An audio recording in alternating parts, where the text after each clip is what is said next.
हाथों को उठाओ, थैंक यू जीसस। अपने हाथों को उठाओ, थैंक यू जीसस बोलते हुए। Gurdaspur church, Khambra church, online church, अपने हाथों को हिलाओ और अगले 2 मिनट खुदावन के लिए अपने होठों को खोलो, अपनी हर ब्लेसिंग के लिए, उसकी प्रेजेंस के लिए, उसकी हुजूरी में पहुंचने के लिए, उसकी बरकतों के लिए, उसके मसे के लिए, उसकी हुजूरी के लिए अपने होठों को खोलो और थैंक्स करो। अगले 5 मिनट नाम लेकर बताओ खुदा ने आपको कौन सी बरकत दी, उसे बोलकर बताओ उसने आपकी लाइफ में क्या किया और आप उसके लिए थैंकफुल हैं।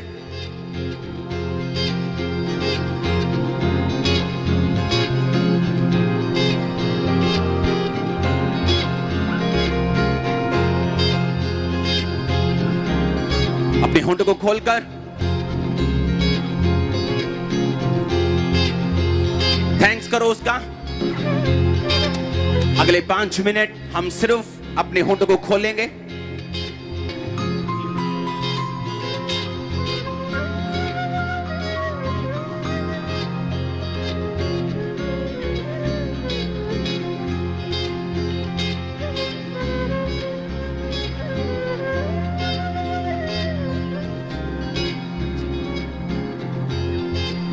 प्रभु यीशु मसीह के पवित्र और सामर्थी नाम में हम मांगते हैं, आमीन। ऊंचा आशीष आपकी church. God bless you all. अगर खुदावंद आपको ब्लेस करे, आपको कौन फिर कर्ज कर सकता है? बोलो कोई नहीं। मैंने कहा खुदावंद आपको ब्लेस करे, वो आपके परिवारों को ब्लेस करे, जो कुछ आपके साथ जुड़ा हुआ हर एक चीज आशीषित हो यीशु मसीह के नाम में। मैंने कहा अगर खुदा ने आपको ब्लेस किया तो आपको कौन श्रापित कर सकता है?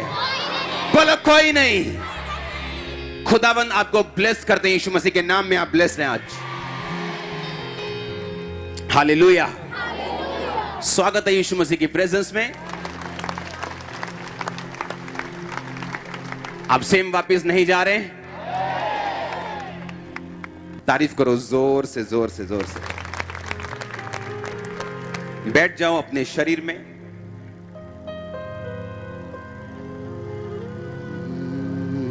बोलो मेरे हाथ में जो पवित्र बाइबल है, इसको जब मैं सुनूं और अमल में लाऊं, ये 100 गुना फलों को लेके आए। प्रभु यीशु मसीह के पवित्र और सामर्थी नाम में मैं मांगता हूं। अपने पड़ोसी को बोलो तू पावरफुल है, क्योंकि परमेश्वर ने तुझे अपनी समानता में बनाया। फिर से बोलो अपने पड़ोसी को तू पावरफुल है, क्योंकि परमेश्वर ने तुझे अपनी समानता में बनाया। आप बिलीव करते हैं इस बात के ऊपर कि परमेश्वर ने आपको अपनी समानता में बनाया? हाँ या ना? और जो अधिकार परमेश्वर के पास थे, जो परमेश्वर कर सकता था, आप कर सकते हैं।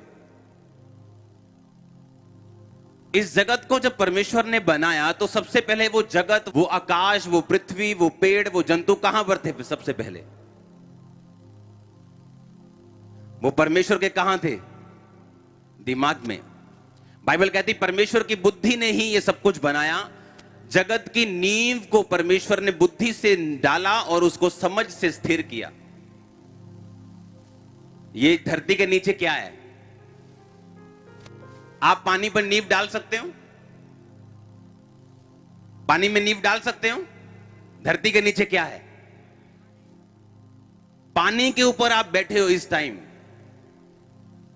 और बाइबल कहती परमेश्वर ने अपनी बुद्धि से इस नींव को बनाया।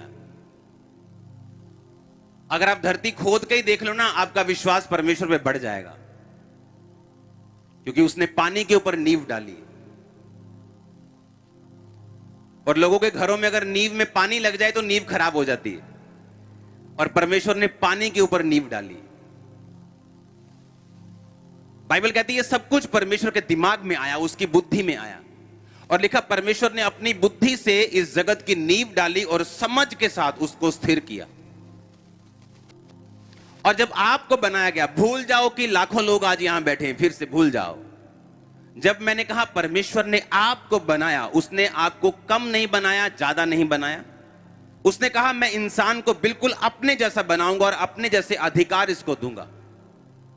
और बाइबल कहती परमेश्वर ने आदम को बनाया और अपने जैसा बनाया। जब परमेश्वर ने आदम को बनाया तो स्कॉलर्स ये भी कहते हैं कि वो बिल्कुल परमेश्वर के जैसा था, उसका कद, उसका फेस, उसकी बॉडी, बिल्कुल वो अपने समान परमेश्वर ने बनाया। और सिर्फ शारीरिक रूप से अपने समान नहीं बनाया, आत्मिक रूप से और दिमागी रूप से भी अपने समान बनाया।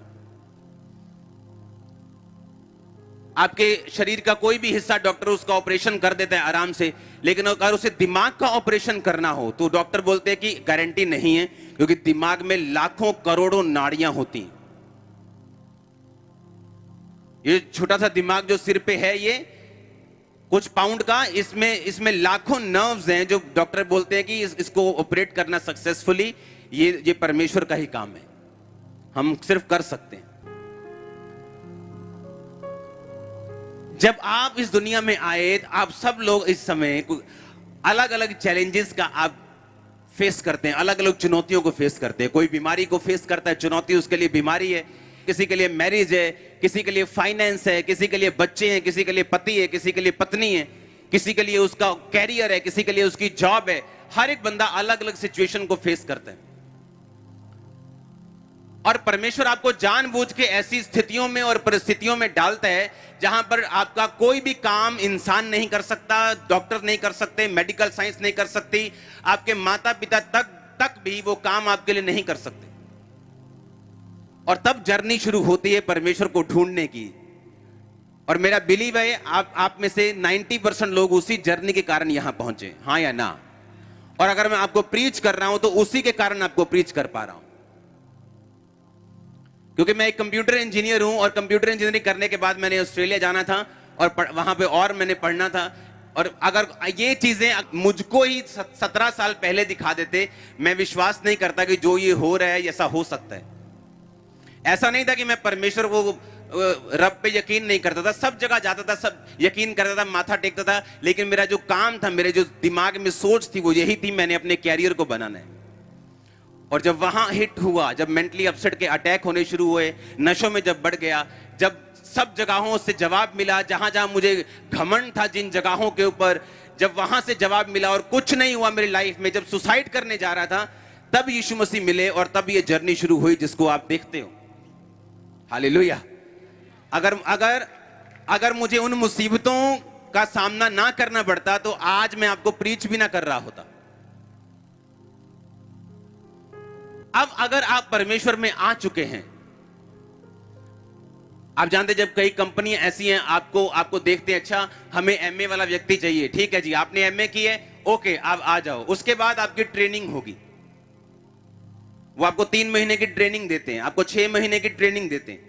उस ट्रेनिंग के बाद अगर आप काम ना कर पाए, वो आपको जॉब पे कंटिन्यू नहीं कर पाते। लेकिन उस जॉब के लिए आप एलिजिबल थे, आप ठीक है, आप आ गए, आपको जॉब मिल गई क्योंकि आपने उतनी पढ़ाई की थी, आपने उनके सारे शर्तों को पूरा कर दिया। लेकिन उसके बाद ट्रेनिंग के बाद निर्धारित होता है कि आप उसको कंटिन्यू करेंगे कि नहीं करेंगे। उसी तरह से आप क्रिश्चियन तो बन गए, आप प्रभु में तो आ चुके हो, परमेश्वर ने आपको अपनी महिमा के लिए आपको अपने पास बुला लिया। पर उसके बाद क्या? अगर आप ट्रेनिंग में फेल हो गए, अगर आप परमेश्वर के वचन को अच्छी तरह से समझकर लागू नहीं कर पाए, तो आप में और अविश्वासी में कोई खास ज्यादा फर्क नहीं होगा। एक राजा, बाइबल कहती उसके घर में शादी थी और उसने सारी शादी का इंतजाम कर लिया, खाना कर लिया, सब शमियाने लगा दिए, सब कुछ सेट हो गया। और उसने सब कहा कि जितनों को कार्ड भेजा हुआ है, इनवाइटेड लोग हैं जितने, उन सबको बुला के लेके आओ, मेरा घर तैयार है, चलो पार्टी करते हैं। और जब वो बुलाने के लिए गए उसके नौकर, तो कोई बोलता है मैंने खेत को जा रहा हूं, मैंने नया प्लॉट लिया है, मैं उसकी गोडी करने जा रहा हूं, कोई कहता है मैंने नए बैल लिए, उनको परखने के लिए जा रहा हूं, कोई कहता है मैं अपनी फसल बेचने के लिए जा रहा हूं। और कोई भी उस पार्टी में शामिल नहीं हुआ। राजा को गुस्सा आया, उसने उन लोगों को मरवा दिया। और राजा ने कहा लेकिन मेरा घर तैयार है, मेरे पशु मारे जा चुके हैं, अब जाओ और चौराहों में जाकर लोगों को, ऐसे लूले लंगड़े सबको पकड़ के लेके आओ। और वो चौराहों में गए और जितने उनको मिले सबको लेके आए और सब खाने के भोज में एंजॉय कर रहे हैं। और शाम को राजा जब मिलने के लिए आया तो एक व्यक्ति वहां ऐसा था जिसने शादी के कपड़े नहीं डाले हुए थे। राजा ने कहा तू शादी के कपड़े क्यों नहीं डाले तूने? और उसका मुंह बंद हो गया। और राजा ने कहा इसको पकड़ो और इसको अंधेरे कुंड में डालो जहां रोना और दांतों का पीसना होगा। अगर आप ध्यान से समझें, अगर आप किसी राजे को देखें, अगर आप ही किसी को बोलें कि अब मेरे रिश्तेदार नहीं आ रहे, जाओ चौक में जाओ और सब लोगों को ले आओ, गरीबों को ले आओ, फटे कपड़ों को, भिखारियों को भी ले आओ। अगर भिखारी आपकी शादी में आ जाए, आप उसको बोलोगे कि तू शादी का वस्त्र क्यों नहीं पहन के आया, तू पार्टी जैसे कपड़े क्यों नहीं, आप बोलोगे कि नहीं बोलोगे? आप नहीं बोलोगे। उसके बाद है ही नहीं, वो तो पहले ही भिखारी है। आपने आप खुद ही बुलाया ना भिखारी को, भिखारी आजा। अब आप भिखारी को बोलोगे कोट पैंट क्यों नहीं डाल के आया? क्योंकि पुराने टाइम में अगर राजा किसी बंदे को इनवाइट करते थे और उसके पास कपड़े नहीं होते थे, तो राजा अपनी अलमारी से उसको कपड़े देता था। और राजा की जिम्मेवारी होती थी कि अपनी अलमारी से कपड़े देना। और शादी का जो प्रोटोकॉल है, जो शादी में जैसे रानियों के प्रोटोकॉल होता है कि टोपी वाली ड्रेस ही लड़कियां डालेंगे। अगर हम इंग्लैंड की रानी को देखें, उनकी शादियों में यही ड्रेस होगी, ये इस टाइम की ये ड्रेस होगी। तो वो सारी ड्रेस राजा बांट रहा था, बांटने के बावजूद भी वो बंदा ड्रेस नहीं डाल के आया और इसी कारण उसको सजा मिली। अब आपने कौन सा भला काम किया, या मैंने कौन सा भला काम किया कि हम परमेश्वर ने हमको चुन लिया? कोई भला काम नहीं किया। हम तो विरोध करने वाले थे परमेश्वर का, उसको बुरा बोलने वाले थे, नशा करने वाले, गलत काम करने वाले, गालियां देने वाले। तो कौन सा भला काम किया कि परमेश्वर ने अपने भोज में हमें शामिल कर लिया? कोई नहीं, उसकी ग्रेस से हुआ, हाँ या ना? पर अगर हम उसकी ग्रेस से उसके भोज में शामिल हो गए हैं, तो उसके दिए हुए धार्मिकता के वस्त्रों को पहनकर शामिल हो। नहीं तो वो राजा क्या करता है, गुस्सा करता है कि मैंने तुझे तेरी काबिलियत के अनुसार नहीं बुलाया, तू पापी था, मैंने तुझे अपने पास बुलाया। पर इसका मतलब यह नहीं है कि तू पापी था तो मैंने, यीशु मसीह ने कहा मैंने तुम्हें अपने पास बुलाया, तू अब भी पापियों की जैसी हरकतें करे। हालेलुया। अब तुम्हें धार्मिकता के वस्त्र पहनने और भोज में शामिल होने, हाँ या ना? नहीं तो जब परमेश्वर देखेगा कि मैंने तुम्हें अपनी महिमा से बुलाया, तू पापी था, गलत काम था, चुगली का निंदाखोर था, मैंने तुम्हें अपने पास बुलाया, लेकिन फिर भी तूने इस बात का शुक्रगुजार नहीं किया, इस बात की शुक्रगुजारी नहीं की कि मैं ग्रेस से शामिल हुआ हूं इस भोज में, तो क्यों ना मैं अपने कपड़ों को, अपने धार्मिकता के वस्त्रों को जो राजा ही मुझे दे रहा है, मैं पहन के रखूं। हालेलुया।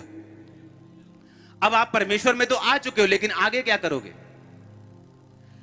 क्योंकि बाइबल कहती कि आप में से यहां एक भी जन ऐसा नहीं है जिसके लिए परमेश्वर का कोई स्पेशल प्लान नहीं। एक भी जन ऐसा नहीं। स्पेशल प्लान, जैसे मास्टर प्लान बोलते हैं, जैसे फिल्मों में हीरो हीरोइंस के प्लान होते हैं बड़े बड़े, एक भी जन, मैंने कहा, ऐसा नहीं है यहां, चाहे वो गरीब से गरीब अभी क्यों ना हो, जिसकी लाइफ में परमेश्वर का योजना नहीं है, एक भी जन ऐसा नहीं है यहां पे। पर याद रखो, बहुत कम लोग हैं जो उस योजना को पूरा कर पाते हैं। क्यों नहीं पूरा कर पाते? बाइबल कहती है संसार का धोखा, वो पाप, वो शरीर के काम उन्हें परमेश्वर के उन चीजों को, परमेश्वर के उस दर्शन को, उस योजना को दिखाने नहीं पाता और पूरा करने नहीं पाता। अपने पड़ोसी को बोलो, तेरी जिंदगी में परमेश्वर का प्लान है और एक मास्टर प्लान है जिसे वो तेरी जिंदगी में पूरा करना चाहता है। आमीन। अब आप ये सोचोगे कि ठीक है, मेरी लाइफ में अगर परमेश्वर की योजना है तो मैं उसे कैसे पूरा होते देख सकता हूं, मैं उसे पूरा कैसे करूं? अगर भीड़ में मैं बैठा हूं तो मेरे मन में यह सवाल आएगा कि ठीक है, मैं ये समझ गया कि परमेश्वर ने मुझे अपनी समानता में बनाया, अपने जैसे अधिकारों के साथ बनाया, परमेश्वर की मेरी लाइफ में एक योजना है, उसने मुझे अपनी ग्रेस से अपने भोज में शामिल कर लिया, उसका अनुग्रह मुझ पे हुआ। पर आगे क्या? परमेश्वर की क्या योजना है मेरी जिंदगी के लिए? वो क्या चाहता है मेरी जिंदगी में, मैं क्या करूं?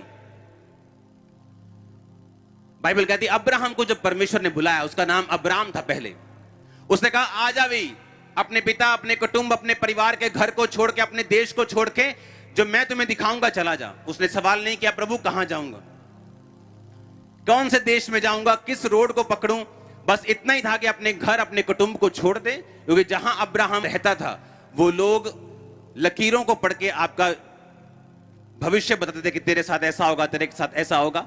और परमेश्वर जानता था कि जब तक तू इन लोगों के अंदर रहेगा मैं तुझे ब्लेस नहीं कर पाऊंगा, क्योंकि उनकी बुद्धि, उनकी जो विद्या है वो तेरी सामर्थ्य में और परमेश्वर से आशीषों को लेने में एक रुकावट ठहरेगी। अब्राहम वहां से चला और बाइबल कहती जब परमेश्वर ने उसे योजना बताई कि तू यहां से चला जा, लेकिन ये नहीं बताया कहां, लेकिन बाइबल कहती विश्वास के साथ वो चल पड़ा। हाँ या ना?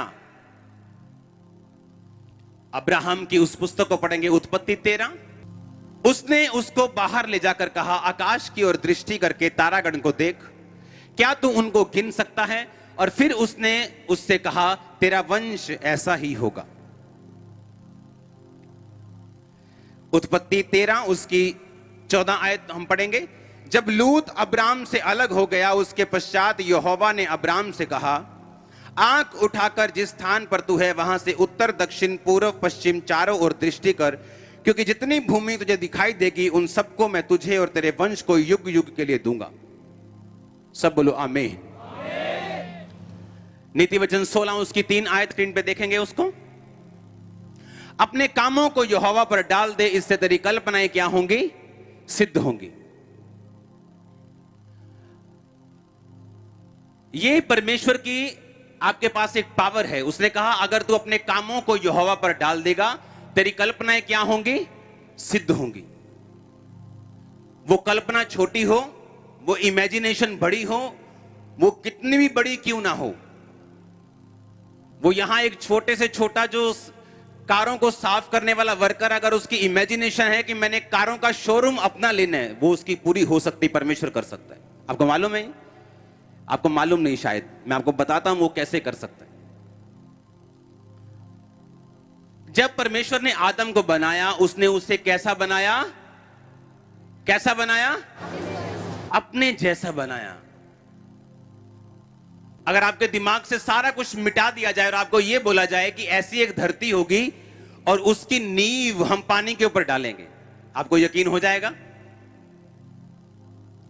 बाइबल कहती जब याकूब अपने मामा के पास नौकरी करता था और उसका मामा उसे जाने नहीं देना चाहता था कि वो भेड़ बकरियों को छोड़ के जाए ना, यही मेरा काम करता रहे, तो बाइबल कहती याकूब ने कहा तू मुझे काली भेड़ें और काली बकरियां दे दे और जितने बच्चे इनमें से डॉटेड और लाइनों वाले पैदा होंगे वो मेरी तनख्वाह बाकी दे रहे।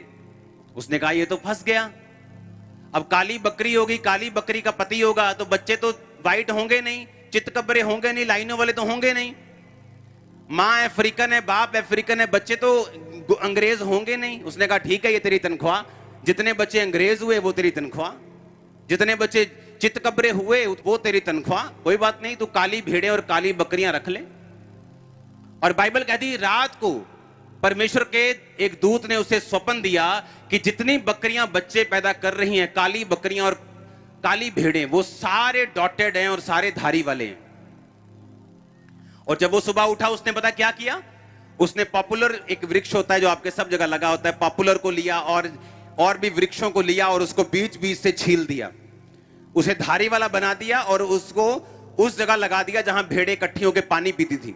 और जब भेड़ें आके उनको धारी वालों को देखती थी और इमेजिनेशन में, अपने दिमाग में याकूब ये देखता था दर्शन को कि जब वो बच्चे पैदा करेंगी वो धारी वाले पैदा करेंगी। और वही हुआ जो याकूब ने देखा।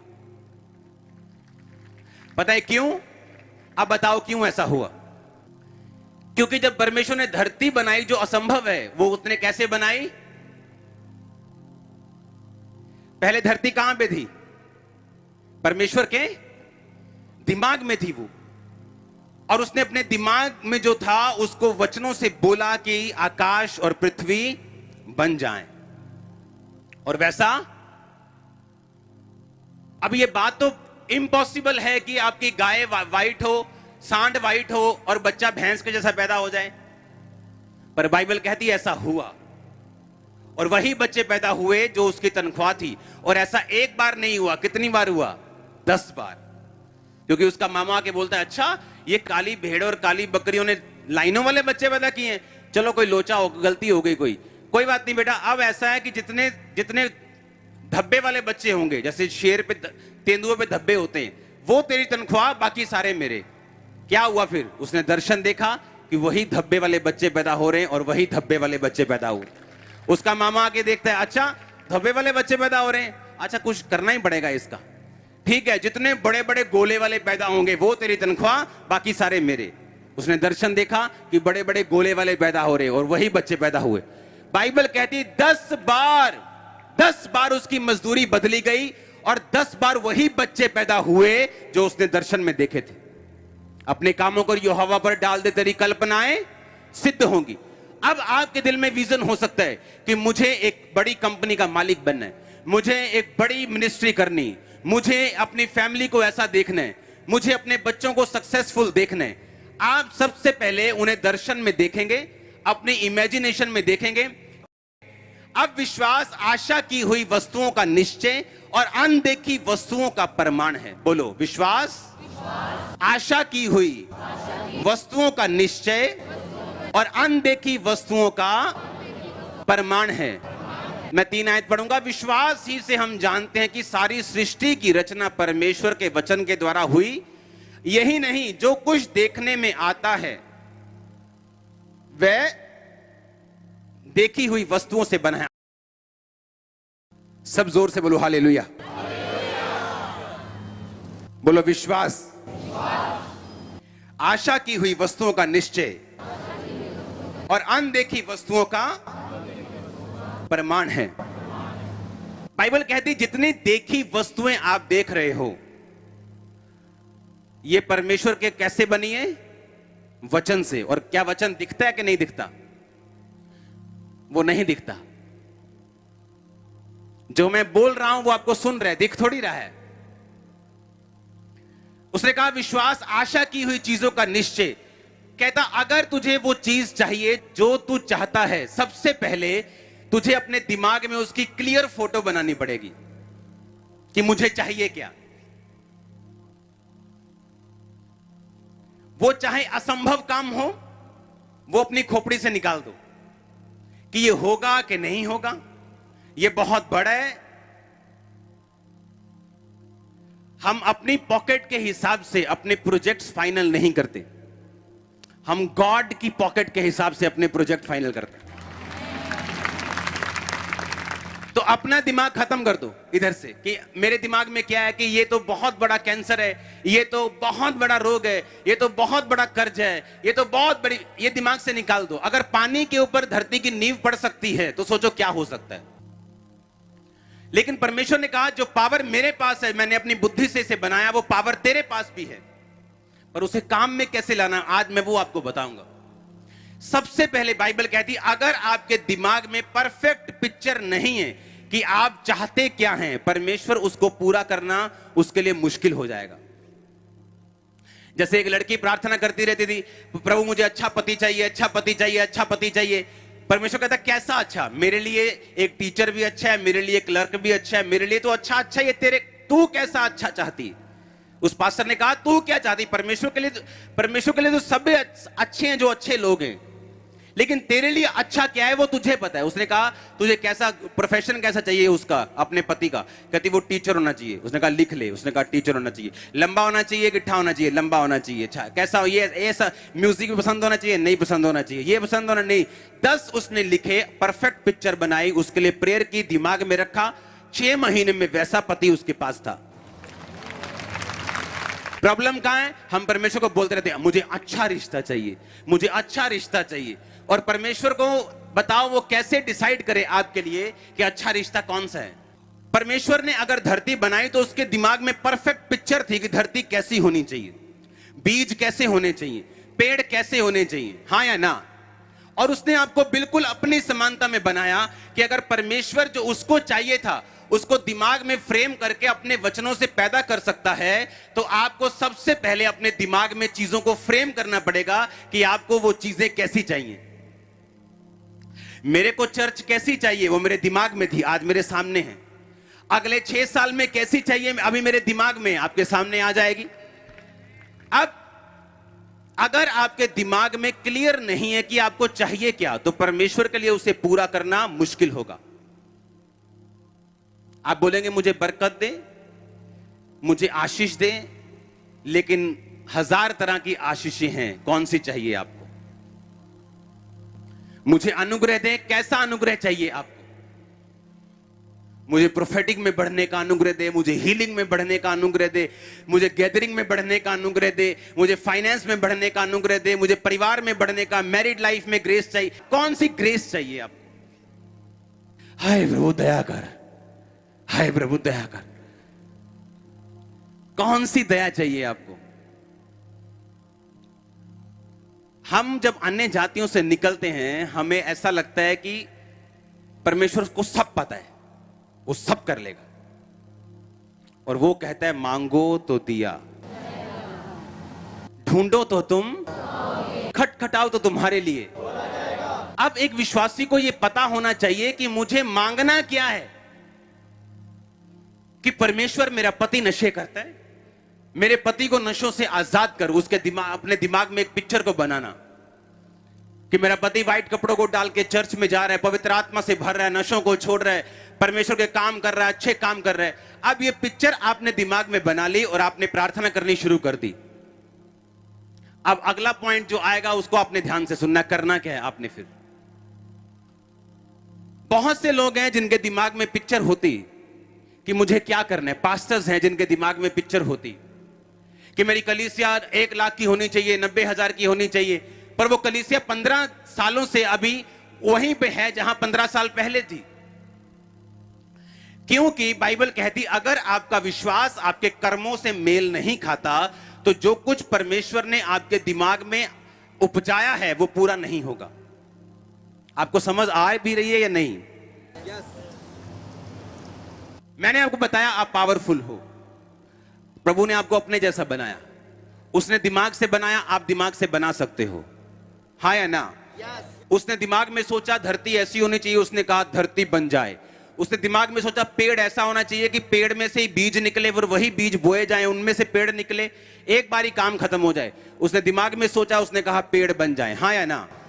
उसने कहा मछलियां बन जाएं, पशु पक्षी बन जाएं, और आदम को अपने हाथों से बनाया। उसके दिमाग में जो था उसने बनाया, सांस फूंक दिया, वचन बोल दिया, सब कुछ बन गया। वही पावर आपके पास है। आप सोच सकते हैं और बोल सकते हैं। आपके दिमाग में हीलिंग के लिए है, आप उसे सोच सकते हैं कि हीलिंग होनी चाहिए, मेरी लाइफ फ्यूचर ऐसा होना चाहिए, और उसके बाद आप उन वचनों को बोल सकते हैं अपनी बॉडी के ऊपर। एक लिंक है जो यहां पे नहीं होता तो सब चीजें खत्म हो जाती।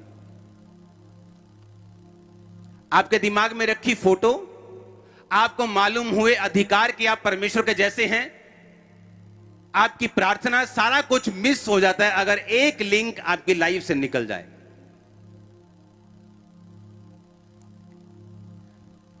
एक पास्टर की टेस्टिमनी को सुन के उसके चर्च के 2 लड़के थे, उन्होंने कहा अगर परमेश्वर $2500 से $5 मिलियन, यानी उस टाइम का आप लगा लो, इस टाइम का 35 करोड़, उस टाइम का 350 करोड़ होगा। उसने कहा अगर हमारे पास्टर को परमेश्वर इस थोड़े से पैसों से 350 करोड़ का प्रोजेक्ट उसका पूरा कर सकता है, वो हमारा भी कर सकता है। उसने कहा क्या करें? उसने कहा तू 40,000 का तू लोन ले ले डॉलर्स का, 60,000 का मैं लेता हूं। मतलब उस टाइम का आप लगा लो कि 6-7 करोड़ का लोन ले लिया, और उन्होंने चर्च शुरू कर दी और चर्च को बनाना शुरू कर दिया, विश्वास करके कि अगर प्रभु उसकी लाइफ में काम कर सकता है, हमारी लाइफ में भी कर सकता है। पैसे खत्म हो गए, फिनिश हो गए, बैंक वाले आ गए, भागना पड़ गया। कहते यार ये काम क्यों नहीं किया, ये फॉर्मूला वो पास्टर को मिलने चले गए। कहते आपने $2500 से $5 मिलियन का प्रोजेक्ट पूरा कर दिया, हमारे पास तो $1 लाख से आपसे कम से कम 40 गुना ज्यादा, हमारा पूरा क्यों नहीं हुआ? उसने कहा जब परमेश्वर ने मुझे ये चर्च बनाने के लिए कहा तो उसने मुझे आवाज दे के बोला कि जाओ और 10,000 के बैठने की चर्च बनाओ। लेकिन जब तुमने चर्च बनाने का फैसला किया, तुमने परमेश्वर की आवाज नहीं सुनी, तुमने अपना दिमाग लगाया। 3 लड़कियां उठी मीटिंग में जाने के लिए, रास्ते में बारिश हो रही थी, नदी बिल्कुल उफान पे थी। उसने कहा पतरस का परमेश्वर हमारा परमेश्वर, छलांग मार दी, तीनों नदी में, तीनों मर गई। अगले दिन खबरों में आ गया इनका परमेश्वर तो सिर्फ बाइबल का परमेश्वर है, ये तो सिर्फ बाइबल में काम करता है, ये तो मुर्दा परमेश्वर है, देखो लड़कियां बची नहीं। उस पास्टर ने फिर उस देश को, उसके मीडिया को क्लैरिफाई किया कि पतरस ने नहीं कहा था परमेश्वर मैं तेरे पास चल के आ रहा हूं, पतरस ने कहा था प्रभु अगर तू ही है तो तू अपने मुंह से बता कि मैं तेरे पास चल के आऊं। तो परमेश्वर ने कहा था आ जा, और लिखा जब परमेश्वर ने कहा आ जा तो पतरस पानी पर पांव पांव चलने लगा। अब दिक्कत कहां पे है? दिक्कत यह है कि अगर मुझे रेमा मिला, रेमा मतलब वो वचन जो परमेश्वर ने खास मुझे दिया, एक है लोगोस वचन जो बाइबल में लिखा है कि उसके कोड़े खाने से हम चंगे हो चुके हैं, ये करो वो करो, ये सारा लोगोस वचन है, यानी सबके लिए है। एक है रेमा वचन, यानी परमेश्वर आपसे बात करता है कि तू अपने पति के लिए 7 रोजे रखेगी, खास आपसे बात करता है। तू बीज को बोएगा या तू प्रार्थना ये करेगा, खास आपसे, आपके विषय में वो बात करता है। जिस तरह से अगर परमेश्वर ने याकूब को दिखाया कि देख दर्शन में कि जो काली भेड़ें और काली बकरियां, उनके बच्चे वही पैदा हो रहे हैं जो तू चाहता है, चित कबरे, कभी लाइनों वाले, कभी धब्बे वाले। तो बाइबल कहती है जब वो सुबह उठा उसको रेमा वचन क्या मिला कि तू इन छड़ियों को छील कर उनके सामने लगा। ये उसका रेमा वचन था। ये वो वचन था जिसने जो सपने में देखा उसको धरती पर पूरा करने के लिए उसको हेल्प की। आप कितने मेरी बात को समझ रहे हैं? अब आपके दिल में दर्शन है कि मैं ये बिजनेस करना चाहता हूं, ये ऐसा होना चाहिए, दिमाग में फोटो बना ली, आपने प्रार्थना करनी शुरू कर दी। लेकिन जब वो वचन तभी पूरा होगा, वो दिमाग वाला वही तभी पूरा होगा जब आपके पास रेमा वचन होगा। अब आप बोलोगे वो मुझे कैसे मिलेगा, मैं तो अनपढ़ हूं। वो अनपढ़ को भी मिल सकता है, वो किसी को भी मिल सकता है। कैसे? अब मैं आपको वो बताऊंगा। अगर आपको रेमा वचन चाहिए, जैसे अब्राहम को परमेश्वर ने दिया, सबसे पहले आपका दिमाग चेंज होना चाहिए कि जो मैं विश्वास करता हूं कि ये हीलिंग मुझे मिलेगी, या मैं विश्वास करता हूं कि मेरा कर्जा उतरेगा और मैं फाइनेंशियली ब्लेस्ड हूंगा। अब्राहम 15:5 को पढ़ेंगे। उसने, यानी परमेश्वर ने अब्राहम को बाहर ले जाकर कहा, आकाश की ओर दृष्टि करके तारागण को गिन, क्या तू उनको गिन सकता है? अब्राहम के बेटा नहीं था और वो ये शक रूपी विश्वास करके बैठा था कि अब मेरे बेटा होगा भी नहीं, तभी परमेश्वर से वो हटा नहीं था। और एक दिन रात को परमेश्वर ने कहा, अब्राहम उठ जा और बाहर चल, नंगी आंखों से आप 5000 से लेके 6000 तारे गिन सकते हैं। जहां अब्राहम रहता था उस टाइम वहां ह्यूमिडिटी, जो अभी आप ह्यूमिडिटी फील कर रहे हो, पसीना, वो वहां बहुत कम होता है उन दिनों में जहां अब्राहम था। अगर उन दिनों में कोई धरती से आकाश की तरफ देखे तो उसे हजारों में तारे दिखते हैं, आज से 15, 20, 40 गुना ज्यादा।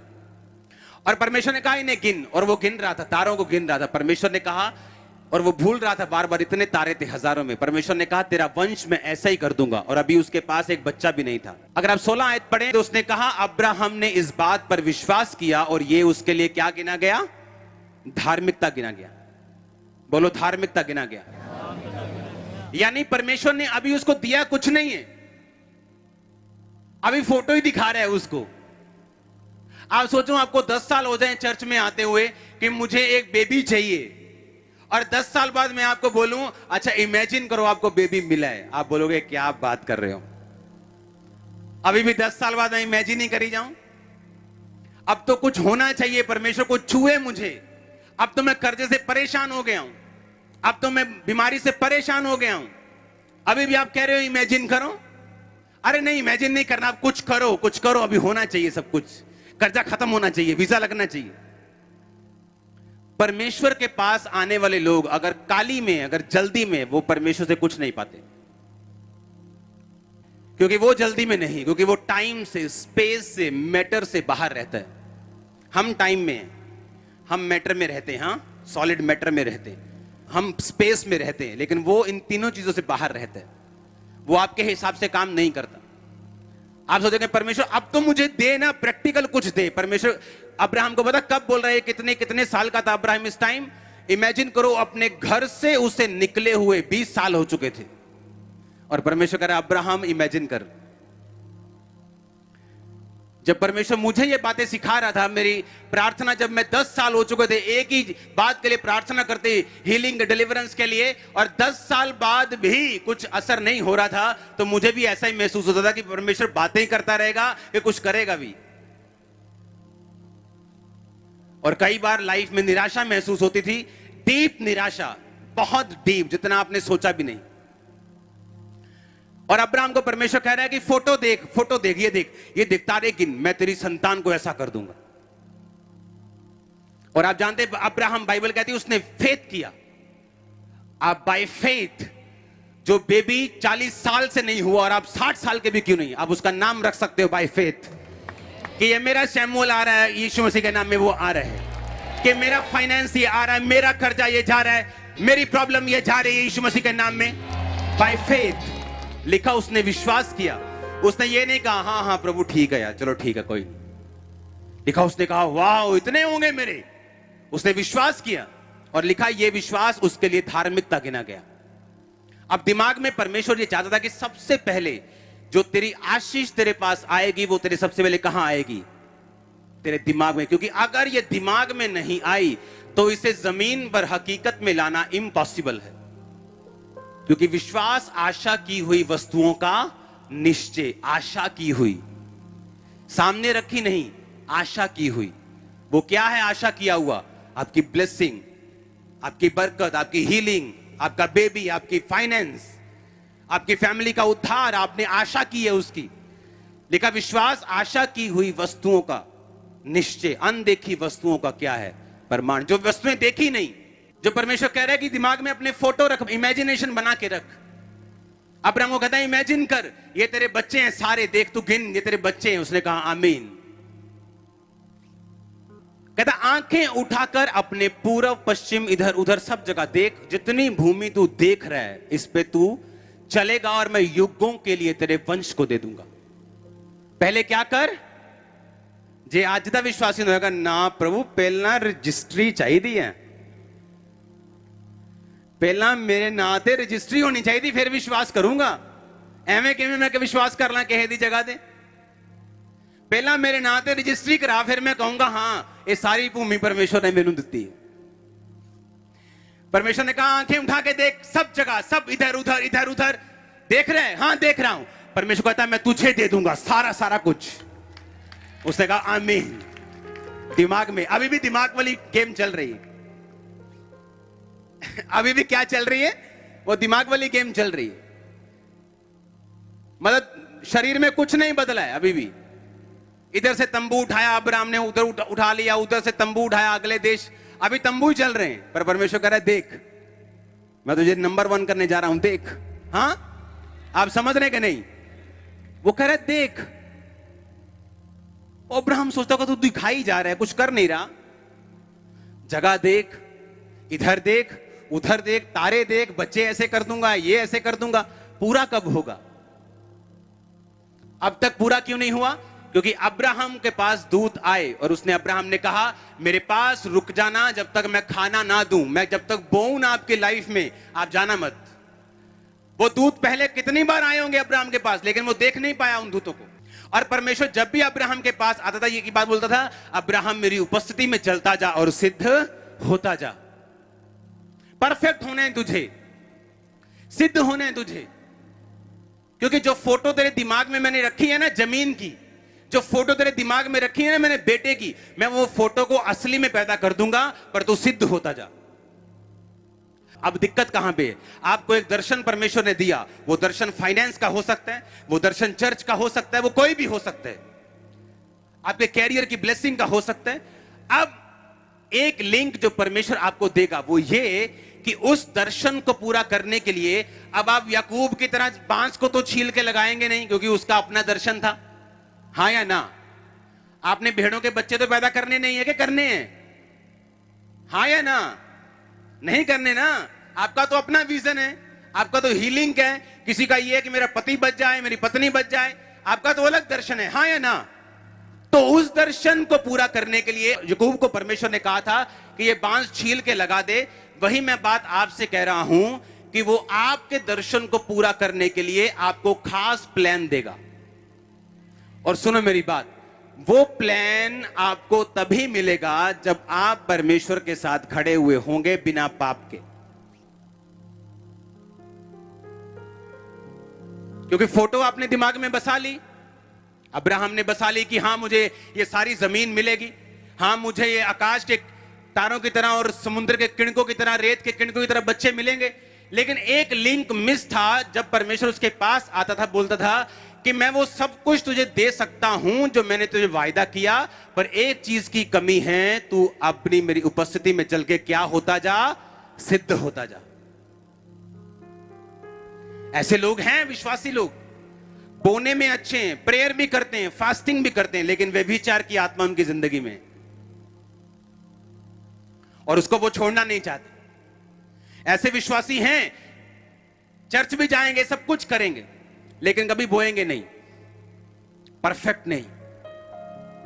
ऐसे विश्वासी हैं चर्च में जो सोचते सिर्फ आज ऑयल मीटिंग है ना, चलो आज चलते हैं मीटिंग, आज ऑनलाइन ऑयल तो मिलेगा नहीं तो जाना ही पड़ेगा, चलो आज चलते। लेकिन वो प्राइस, वो मूल्य, वो परमेश्वर के लिए दुखों को उठाना नहीं चाहते। अधर्म के बढ़ने से बहुतों का प्रेम ठंडा हो जाएगा। आज बहुत गर्मी है, आज रहने देते हैं, आज बारिश हो गई, आज ज्यादा सर्दी है। पंजाब में अगर गर्मी, सर्दी, बारिश हो गई तो 4-5 महीने आपके घरों में निकल जाएंगे। अगर ये चीजें आपको रोकने लगी तो 12 महीने से महीने में 4 महीने निकाल दो, 1 महीना पूरी सर्दी का, 1 महीना पूरी गर्मी का, 2 महीने 1.5 महीना बारिश का निकाल दो, आप 4 महीने घर में रहेंगे।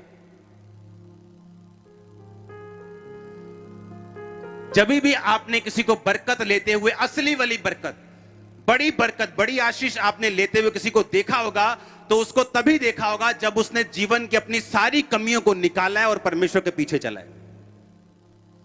हालेलुया। अब आपके लिए परमेश्वर रेमा वचन कैसे देगा? जो आपके कैरियर के लिए, आपकी स्टडी के लिए हो सकते हैं, आपके परिवार के लिए हो सकता है कि आप ये करो अपने परिवार में। वो तभी परमेश्वर आपसे बात करेगा जब आप पूरी तरह से परमेश्वर के साथ प्रार्थना में, उपवास में और पवित्रताई में पूरे होंगे। अब यही चीज आपको पूरी करनी है। आप समझ रहे मेरी बात के नहीं? क्योंकि विदाउट इस चीज के किए ये सारी इंफॉर्मेशन तो आपके पास होगी। जिस तरह एक व्यभिचारी ये बोल सकता है और प्रीच भी कर सकता है कि यीशु प्रभु है, पर क्या वो खुद चल रहा है या नहीं चल रहा? उसी तरह आपको मालूम होगा कि मैं पावरफुल हूं, प्रभु ने मुझे पावर दी है, और यही पावर शैतान इस्तेमाल करता है। उसे इमेजिनेशन की पावर का पता है, इसीलिए जगह जगह कैंप लगते हैं और उन शैतानी चीजों से लोगों को हीलिंग दी जाती है एक लेवल तक, और लोग बोलते हैं वो फेक नहीं है। सेम चीज परमेश्वर और शैतान सेम चीज की क्या कर रहा है? कॉपी कर रहे हैं। मूसा ने छड़ी का सांप बनाया, उन्होंने भी छड़ी का क्या बना दिया? क्या उनका सांप नकली था, फेक था, रबड़ का था, असली था? क्या परमेश्वर की पावर से बना? नहीं। किसकी पावर से? शैतान की पावर से, क्योंकि शैतान भी जानता है इमेजिनेशन की पावर को। अगर आप जापान की तरफ चले जाएं तो अपनी इमेजिनेशंस में ही वो समाधि ले लेते हैं, इमेजिनेशन में, और उनकी बॉडी सड़ती नहीं। इमेजिनेशन में समाधि ले लेते लोग और मर जाते हैं, लेकिन बॉडी सड़ती नहीं। पावर, क्योंकि परमेश्वर ने वो बनाई है, उसने एक सिस्टम बनाया है, उसने एक चौथी डिमेंशन बनाई है, उसने एक इमेजिनेशन वर्ल्ड बनाया जिसको आप असली में ला सकते हो 2 तरीकों से, या परमेश्वर की पावर से या शैतान की पावर से। शैतान की पावर से लिमिटेड है, थोड़ी है, अगर वो एक तरफ सक्सेसफुल है लेकिन 9 तरफ नाकामयाब है। लेकिन जब परमेश्वर आपको देगा, वो आपको सब तरफ सक्सेसफुल भी करेगा और उद्धार भी आपको देगा, आप स्वर्ग के भी वारिस होंगे। ये फर्क है। आज भी आप चलो जाए जापान में, लोग हीलिंग लेते हैं बिना परमेश्वर के, उसी पावर से जो परमेश्वर ने बनाई है। दुनिया में बनाने के लिए परमेश्वर ने एक सिस्टम को बनाया। और इमेजिन करो, अगर शैतान किसी लेवल तक कर सकता है, आप किस लेवल तक कर सकते हैं? मूसा के सामने वो किसी लेवल तक चमत्कार करते रहे, बाद में कहते हाथ खड़े है जी, इस तो ऊपर नहीं हो सकता, ये तो परमेश्वर ही कर सकता है। हाँ या ना? वो शैतान हाथ खड़े कर देगा आपके सामने। मैंने कहा वो शैतान, वो दुष्ट बाबा आपके सामने हाथ खड़े कर देगा उसके सामने, और जो आपके ऊपर होगा ना उसके सामने, मैंने कहा वो हाथ खड़े कर देगा यीशु मसीह के नाम में। अब लिंक कहां बनाना है आपने? कि आपने फोटो बना ली, एग्जैक्ट क्या चाहिए, कंप्लीट मुझे क्या चाहिए, कितना दा चाहिए मैनू दिमाग च बना के, उसके लिए प्रार्थना, उसके लिए फास्टिंग, और अपने लाइफ को कंप्लीट करना, परफेक्शन में लेके आना, पवित्रताई में, देने में, बोने में, प्रार्थना में, उपवास में, और फिर परमेश्वर आपसे बात करेगा। वो आपको बताएगा जो तेरे दिमाग में है उसे प्रैक्टिकली कैसे लेके आना है धरती के ऊपर। आप मेरे दिमाग में थे, आप धरती पे हो, आने वाले दिनों में वो किलोमीटर्स मेरे दिमाग में और धरती पे आएंगे। लेकिन मुझे मालूम है वो प्रैक्टिकली कैसे होगा, क्योंकि अब मैं सीख चुका हूं, मुझे 17 साल हो गए, मैं सीख चुका हूं कि हां परमेश्वर किस रीति से प्रैक्टिकली आपकी लाइफ में काम करते हैं। और विश्वास आपको होने के लिए दिमाग में जो कुछ आपके है, चाहे आपके दिमाग में जितना मर्जी आ जाए, नहीं ये चीज पूरी नहीं होगी, ये बहुत बड़ी है, ये बड़ी टेढ़ी है, ये बड़ी आड़ी है, ये बड़ी ये है वो है, आपके दिमाग का शक कभी पाप नहीं है। वो पाप नहीं, वो रुकावट भी नहीं। पर अगर उस शक के कारण आपने चर्च छोड़ दिया, आपने प्रेजेंस को छोड़ दिया, आपने फास्टिंग को छोड़ दिया, प्रार्थना को छोड़ दिया, फिर वो पाप है। इमेजिन करो आपको 30 साल से आपके बेबी नहीं है और आपने इमेजिन किया कि परमेश्वर मुझे मेरी अपनी संतान देने जा रहा है, लेकिन आपके दिमाग में यही चल रहा है कि ये पॉसिबल नहीं है, ये नहीं होगा। ठीक है, मैं इमेजिनेशन कर रही हूं, मैं प्रार्थना कर रही हूं, मैं पवित्रताई में हूं, प्रार्थना में हूं, बोने में हूं, सब कुछ कर रही हूं, लेकिन आपके दिमाग में वो नहीं हो सकता, ये नहीं हो सकता। आपके दिमाग का शक उस चमत्कार को रोक नहीं सकता अगर आपके कर्म रुके ना तो। वो कर्म क्या है? प्रार्थना एक कर्म है, चर्च में आना एक कर्म है, वचन को सुनना, वचन को मानना, पाप को छोड़ना, निंदा को छोड़ना एक कर्म है। अगर आप कर्म करते जाएंगे, जो आपके दिमाग में है वो आपके सामने खड़ा हुआ है, एक दिन आप वाव वाव करेंगे, आप देखना। मैं आपको सही बता रहा हूं कि नहीं बता रहा हूं? क्योंकि आप दिमाग में फाइट होगी आपके कि ये कैसे हो सकता है, ये तो हो ही नहीं सकता, ये मिर्गी के दौरे जा ही नहीं सकते, ये तो खड़ा हो ही नहीं सकता, ये तो चल ही नहीं सकता। आपके दिमाग में बहुत कुछ होगा, लेकिन वो दिमाग का शक पाप नहीं है अगर आपने परमेश्वर का पीछा करना नहीं छोड़ा। मैं आपको अपनी सच्चाई बताता हूं कि जो परमेश्वर ने मेरे जीवन में दिया, सेवा में आने के बावजूद भी मुझे विश्वास नहीं था कि ये मुझे मिलेगा, शक रूपी विश्वास। लेकिन मेरी प्रार्थना कम नहीं हुई, मेरा मांगना कम नहीं हुआ, इमेजिनेशन कम नहीं हुई, वचन के साथ लड़ना, उस प्रार्थना को पूरा करना कम नहीं हुआ, बोना कम नहीं हुआ, रोजे कम नहीं हुए, कुछ भी कम नहीं हुआ। और उस थोड़े से शक के बावजूद उन चीजों को मैंने बढ़ के पाया जो मैंने मांगा था। प्रॉब्लम है जब शक आता है, उसके बाद शैतान आपको अपनी ओर खींचता है। चल ब्लू फिल्म देख, कोई फायदा नहीं, चल सिगरेट पी आके, चल शराब पीते हैं, चल वो देख पार्टी करते हैं, ये भी तो लोग ही है ना, ये भी तो मानते यार रब नूं, यार इन्ना भी कड़ा रब नूं मनना 24 घंटे, चल आ यार मजे करिए अब। और एक बार आप मजे करने गए, आपका लिंक टूट गया, फिर दिमाग की वो पिक्चर शेख चिल्ली पिक्चर कहलाएगी। जैसे शेख चिल्लियों के नहीं होती दिमाग में कि वो राजा है, बस वो राजा दिमाग का ही राजा है फिर, क्योंकि उसको प्रैक्टिकली अगर आप पूरा नहीं करेंगे आप पागल ठहरेंगे। आप मेरी बात समझ रहे कि नहीं? अब्राहम को परमेश्वर ने कहा तेरे तारों के समान बच्चे होंगे। अब्राहम जाके बोलता है ओए मेरे लोगों, परमेश्वर कहता है तारों के समान मेरे बच्चे होंगे। सारे हंस रहे होंगे कि 90 साल का बुढ़ा है, थोड़ा जा सरक गया है। इमेजिन करो अगर अब्राहम पाप में पड़ जाता, परमेश्वर को छोड़ देता, तो लोग बोलते यार पागल है, बहुत बातें बोलता था जब ये 90 साल का था। और सब पूरा नहीं होगा। क्यों? परमेश्वर से हट के तुम कुछ भी नहीं कर सकते। परमेश्वर से जुड़े रहना पड़ेगा, मेहनत करनी पड़ेगी, वो दिमाग की पिक्चर कामयाब होने वाली। मैं आपको कांग्रेचुलेशन बोलता हूं एडवांस में। नो आई मीन छोटे। मैंने कहा खड़े हो क्या आमीन बोलो, मैंने कहा कांग्रेचुलेशंस, मैंने कहा congratulations, congratulations, congratulation Gurdaspur church, congratulation church यीशु मसीह के नाम में। आमीन ऊंचा, ये आशीष मैंने कहा आपकी। आप समझ रहे कि नहीं? वचन समझ आया कि नहीं? ऊपर से तो नहीं गया, साइड से तो नहीं चला गया, चला गया अंदर। मैंने आपको पास्टर सेमिनार वाला वचन दिया जो पास्टर्स को दिया जाता है, क्योंकि मुझे यह बिलीव है कि आप सब लोग सुसमाचार प्रचारक ही हो। आमीन ऊंचा, ये आशीष आपकी।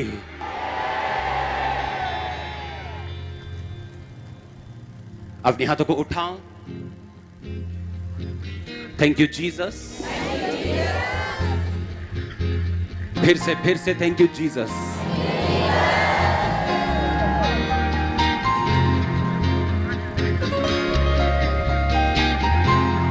अंगीकार करो, उस फोटो को, इमेजिनेशन को देखो कि खुदावन से आप क्या चाहते हैं, और परमेश्वर से रेमा वचन को मांगो, परफेक्शन वाली लाइफ मांगो, उससे मांगो कि वो आपको छुए, आपकी कमियों को दूर करे, ताकि आप उस इमेजिनेशन को पूरा होते देख सके। मांगो अपने हाथों को उठा के, थैंक यू जीसस।